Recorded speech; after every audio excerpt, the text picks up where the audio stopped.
October 12, 2017. Pasquotank Correctional Institution, Elizabeth City, North Carolina. 4 inmates, 4 dead prison workers, 0 successful escapes. And the craziest part?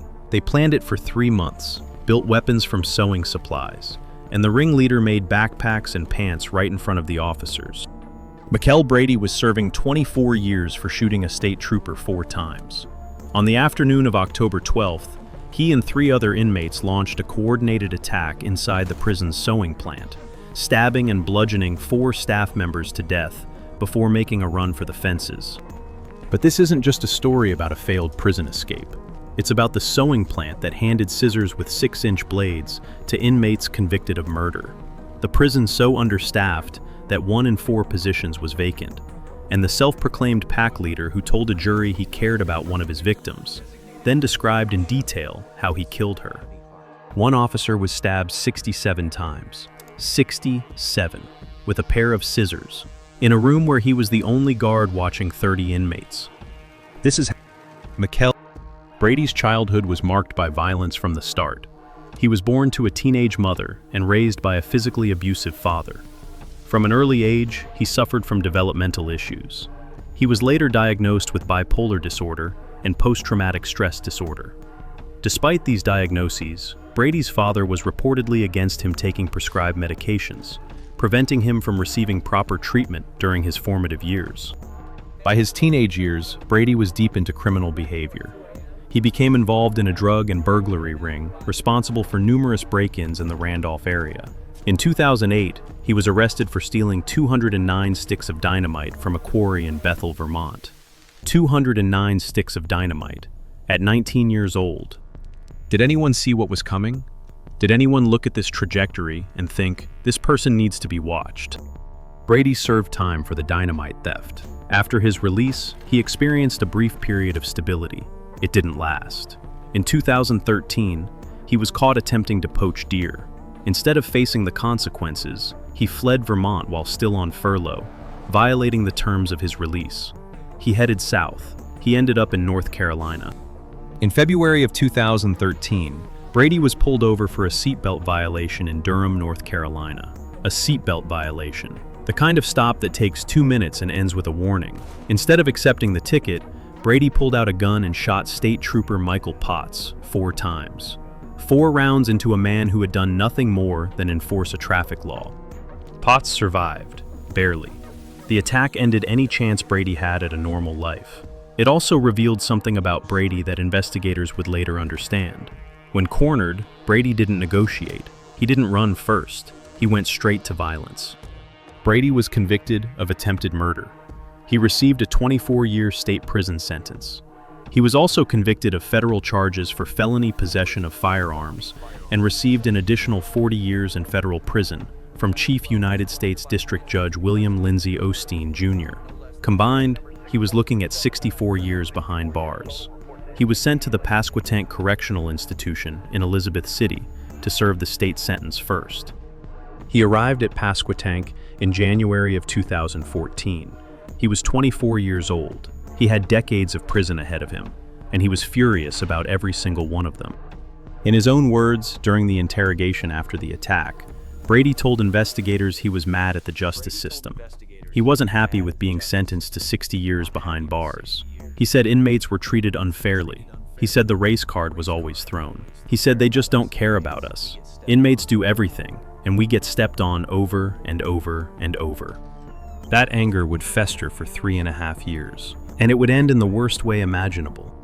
Pasquotank Correctional Institution, a close custody facility in Elizabeth City, North Carolina. Capacity for 896 inmates. Built in 1996 as part of a $33 million construction program, the kind of prison designed to house serious offenders. On the day of the attack, 729 inmates were detained inside. Among them were 4 men who had no business working in the same room together. The prison operated a sewing plant, a correction enterprises facility that manufactured safety vests and other products. It was a source of revenue for the state. Inmates worked there, handling industrial sewing machines and the tools that came with them, scissors with 6-inch blades, hammers, screwdrivers, heavy equipment that could cut, stab, and bludgeon. State code required the sewing plant to be manned by 2 officers at all times. 2 officers for 30 inmates handling dangerous industrial tools. That was the bare minimum, but the prison was critically understaffed. A federal report by the National Institute of Corrections, released after the attack, revealed that 84 positions at the prison were vacant. That's 1 in 4 positions. 25% of the recommended staff simply wasn't there. The employees who remained were stretched thin, covering multiple roles, cutting corners because they had no other choice. So the sewing plant often operated with only 1 officer, 1 guard for 30 inmates.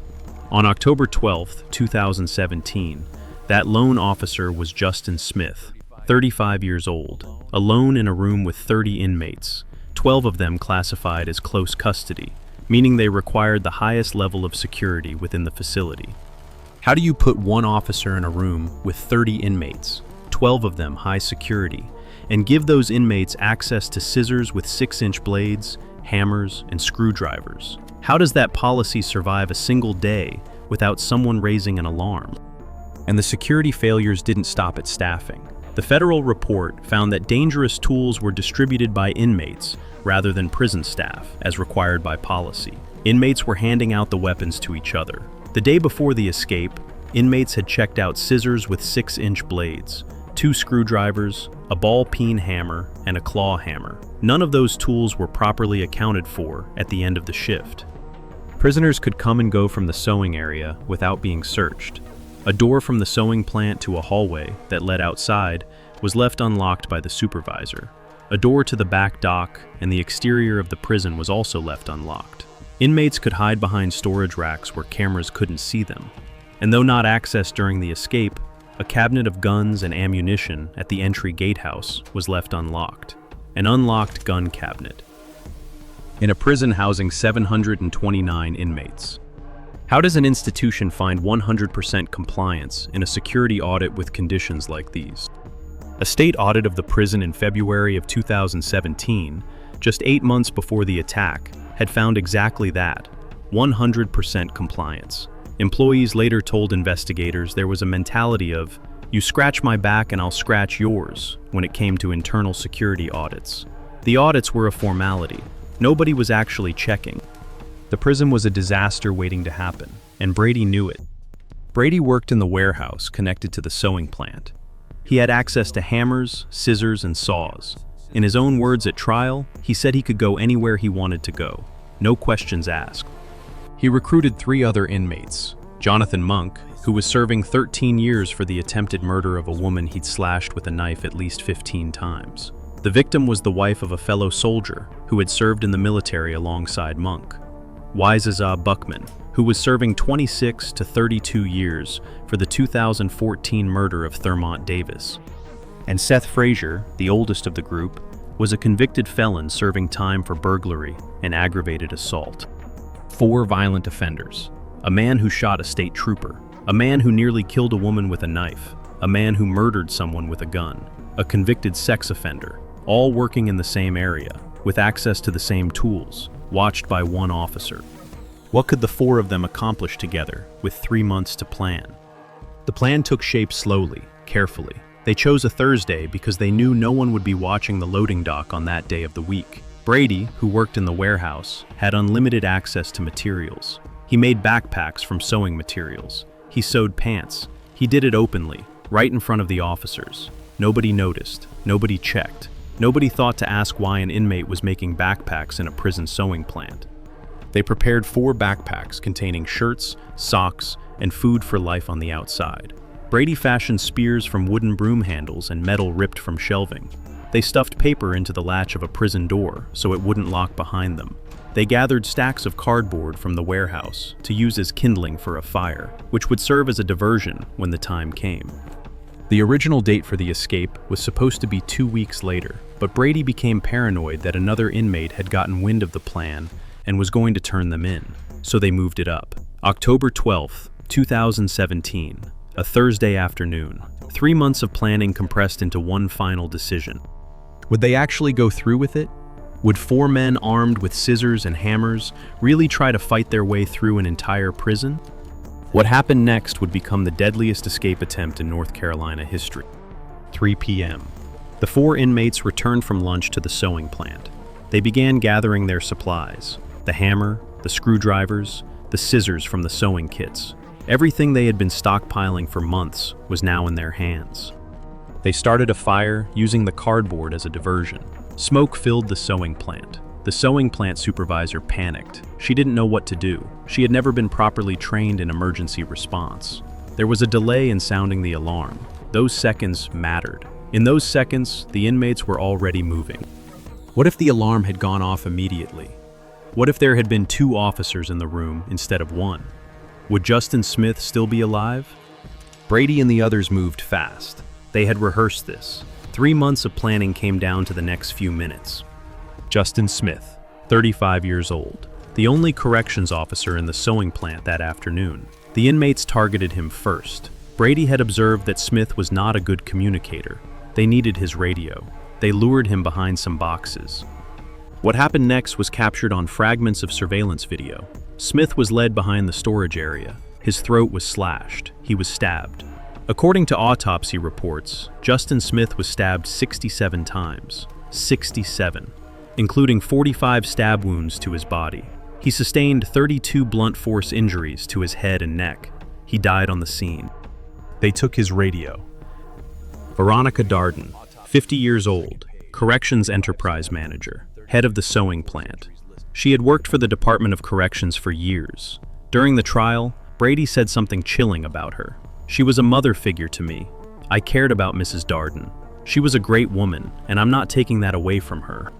He killed her anyway. Darden was attacked inside the sewing plant. She died of multiple stab wounds and blunt force injuries on the day of the attack. The inmates moved toward the loading dock. Officer George Midget was the canteen officer. When he turned around, an inmate was standing directly in front of him holding a shank, half a pair of scissors. The inmate said he didn't want to hurt him, but they had to go. Midget told him he couldn't let them go. Then Brady hit Midget in the head with a hammer. The inmates dragged his body from the camera's view and continued beating him. Midget survived, but he was severely injured. He was stabbed through his side, through his lung. His face was crushed.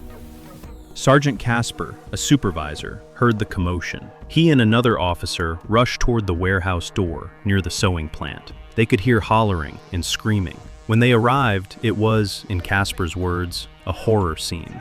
He didn't even recognize the victim because of how badly they'd been beaten. There was so much blood. The inmates were running for the fences. 4 men covered in blood, carrying weapons, sprinting across the prison yard toward the fence line. This was the moment everything depended on. Could they get over the razor wire before armed officers arrived?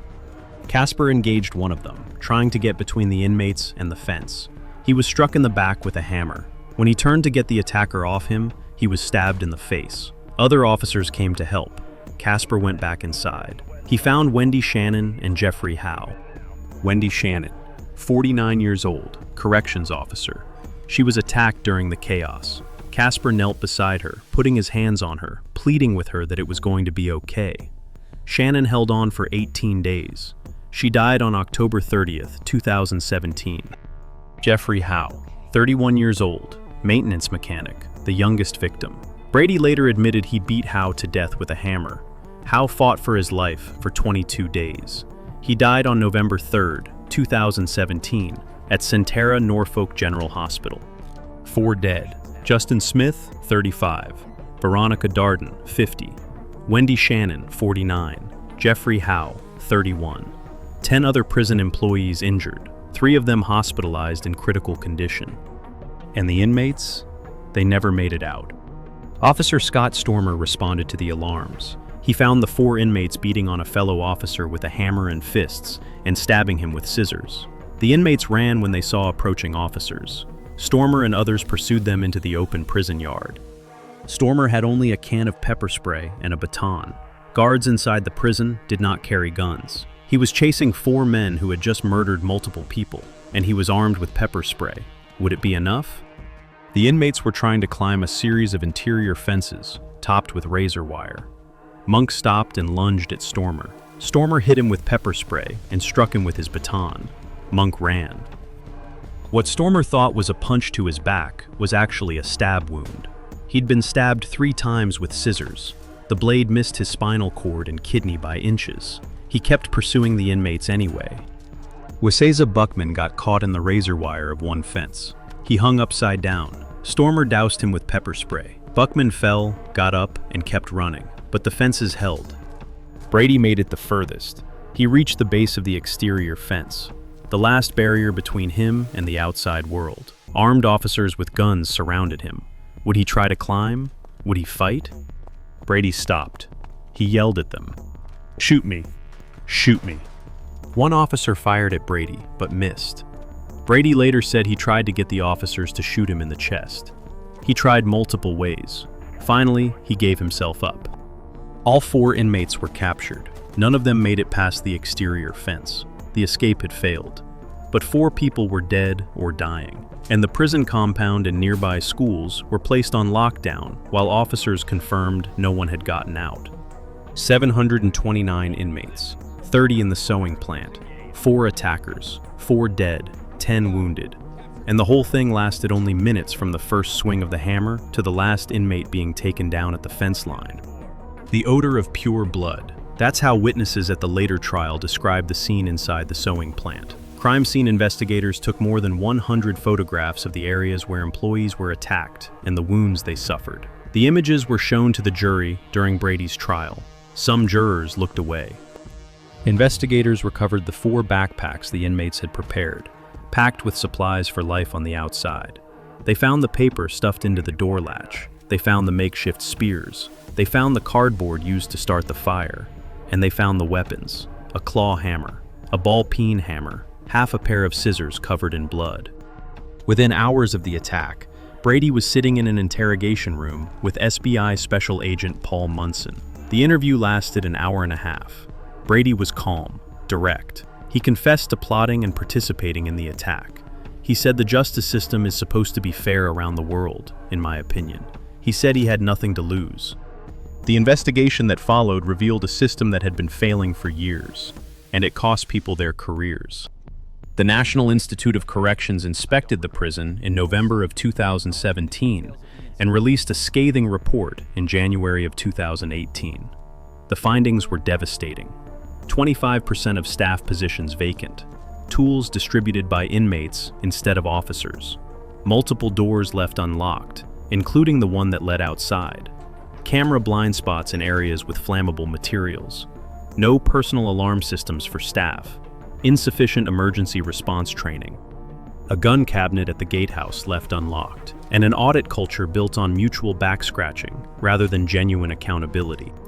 The top 2 administrators of the prison, Felix Taylor and Colbert Respass, were placed on paid leave pending the outcome of a separate internal investigation.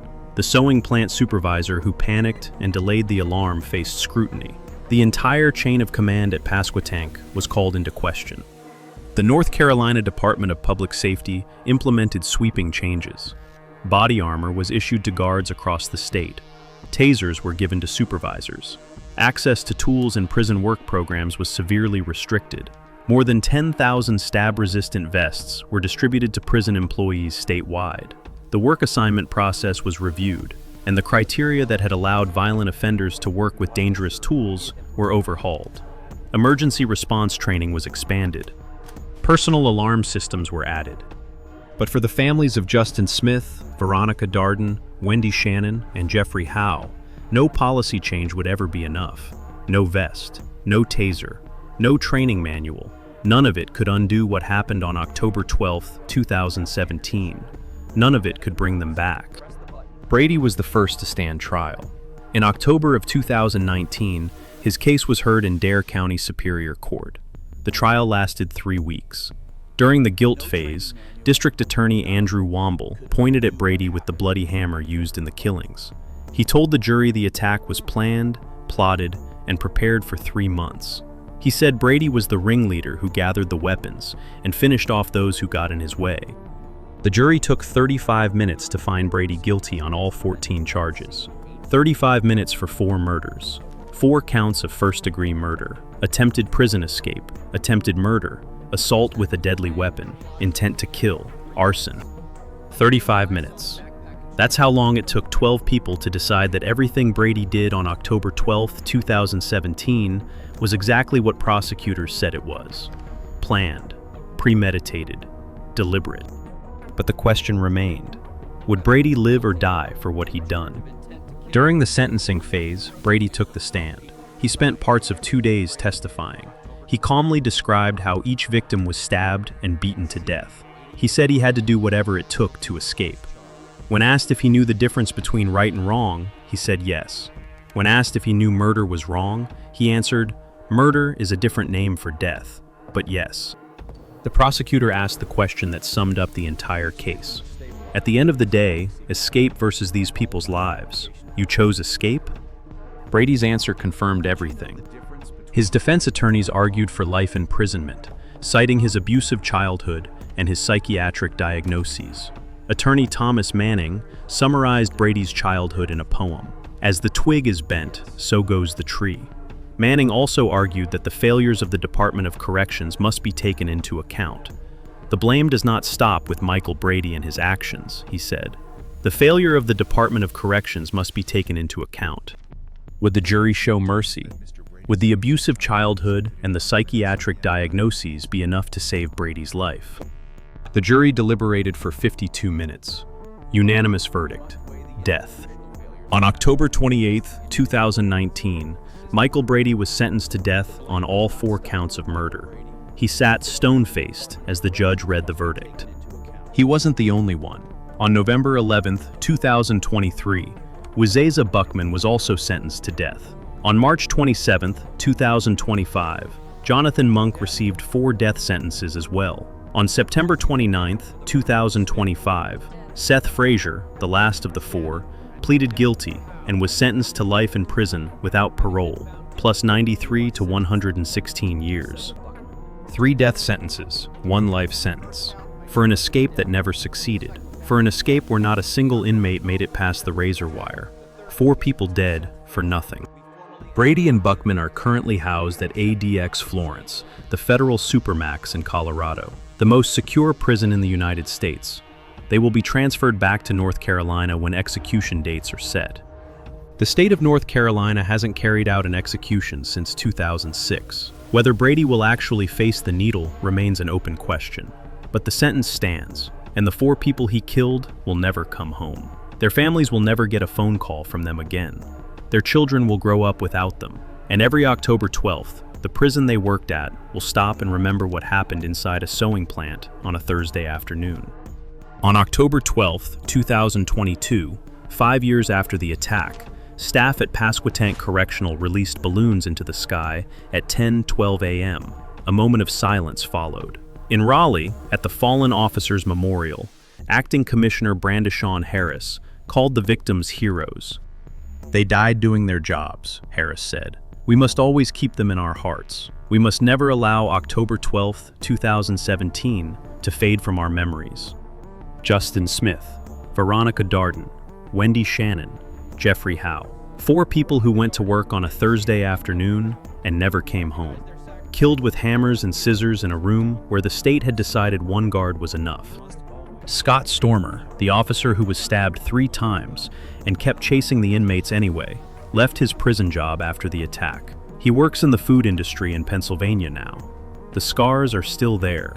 When asked about them, he said they're just reminders. "I'm okay." Sergeant Casper, who held Wendy Shannon as she lay dying on the floor of the sewing plant, still has nightmares every single night. "There's not a night right now that goes by that I don't have flashbacks, nightmares about it or anything," he said. "It's every day." The state later sent him a letter terminating his position. His job was deemed critical, and since they couldn't reach an agreement to get him back to work, they let him go. The man who ran toward the violence, who got stabbed in the face with scissors, who held a dying woman in his arms, was fired because he couldn't come back fast enough. George Midget, who was beaten with a hammer and stabbed through his lung, survived. But the system that was supposed to protect him failed him completely. As he later said about the sewing plant, "All because of the almighty dollar, you were willing to jeopardize my life." The deadliest prison escape attempt in North Carolina history wasn't caused by a tunnel or a disguise or a stolen vehicle. It was caused by a sewing plant that gave violent inmates access to weapons, a staffing crisis that left one officer alone with 30 prisoners, and a system that audited itself and found nothing wrong 8 months before 4 people were murdered. Mikel Brady was the pack leader. He planned it, he built the weapons, he killed. But he didn't create the conditions that made it possible. The state of North Carolina did that all on its own. And that brings us to the end of our story. If you liked it, don't forget to like and subscribe and activate the bell button so you can receive new videos.